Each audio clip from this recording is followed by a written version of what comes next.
On this day, 2.5 centuries ago, our forefathers gathered for the second time in as many years for a national day of fasting and prayer. The resolution of the Continental Congress called on the 13 colonies to humble themselves in preparation for the coming war, with true penitence of heart and the most reverent devotion publicly to acknowledge the overruling providence of God.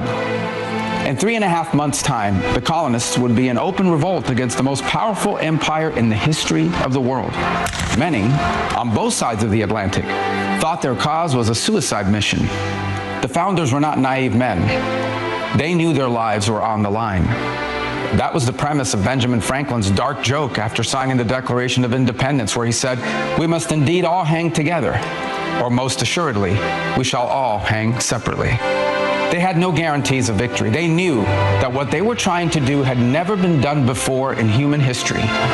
But with the dark storm clouds of war looming on the horizon, they did what Christians have always done, across place and time for 2,000 years. They turned their eyes to heaven and placed their faith in the hands of God. It is no coincidence that America, from the very beginning, has occupied a unique and exceptional place in world history. Before the Christian West, most societies, and civilizations for that matter, thought in stagnant cycles: the flooding of the Nile, the return of the rains, the cycle of the harvest. History, for them, was a wheel to nowhere. It turned and turned only to end up back where it began. But our faith calls us outwards into the limitless darkness of the unknown. It tells us to go forth and preach the gospel to the world as a witness unto all nations, unto the ends of the earth. From that command came America. Our nation, more than any other in history, was shaped by this Christian idea.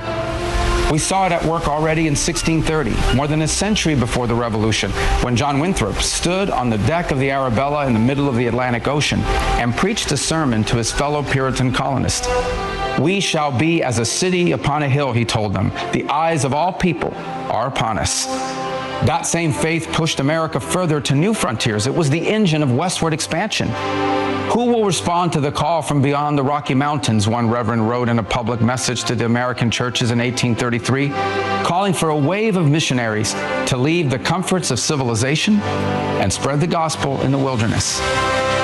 Countless Americans answered that call. It was the same faith that was at work when Samuel Morse sent the first long-distance telegraph message in 1844. His message was a verse from the book of Numbers, "What hath God wrought?" And on Christmas Eve of 1968, 3 American astronauts orbited the moon. They were the first men in history to witness an Earthrise from lunar orbit, to look back at the blue marble of our home from 250,000 miles away. The world was watching.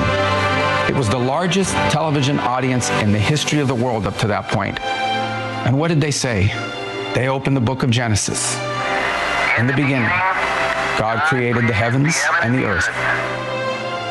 This is who we are. It is who we have always been. America is still a young nation measured against a record of history. And from the beginning, we have carried the belief that our country represents something new in the world. But the soul of our nation has always been rooted in an ancient faith